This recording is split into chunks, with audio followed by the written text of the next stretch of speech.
I want to review and rank every single game I play, but some games just aren't worth making a full video on. So here's a quick review of Sea of Stars. Oops, shit. This game is absolutely adorable. I love all the characters and how the entire game has a happy, fun first kind of vibe. However, some of the over-positivity of the game made some of the plot stuff feel a little weird. Like certain characters being too positive, which made me think that they were gonna do something bad and that their nice words were just a red herring, but no, they ended up being chill. Or like when a character has a very bad day, we'll just say that, and I just didn't really feel anything because I didn't think they would actually commit to it. But to my shock, they did.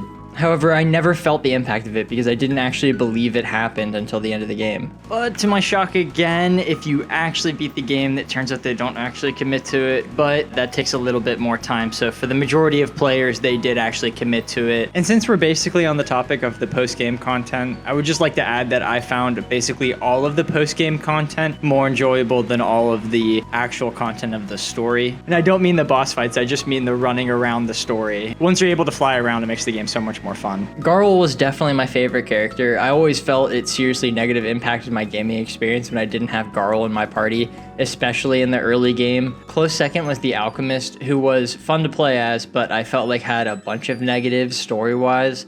Him and the bad guy being immortal really hurt the story, because at the end, everyone just kind of stood there and was like, all right, that was fun, and then parted ways. Speaking of the end, the final fight was just not my favorite. A Galaga-style boss right after facing a pretty well-written and fun boss was super underwhelming. The runner-up final fight being an old Solstice warrior made it have emotional stakes. It's a shame the Guy warrior never came back in. I really wish he got redemption, or at least continued in the story. Finally, the combat was actually really great. All the bosses had amazing designs, and there's this unique RPG mechanic that I've never seen before. All in all, not too bad. If you're a group of 3 siblings, play together. I bet it would be a blast. 7 out of 10. Alright, here's where it ranks on the list.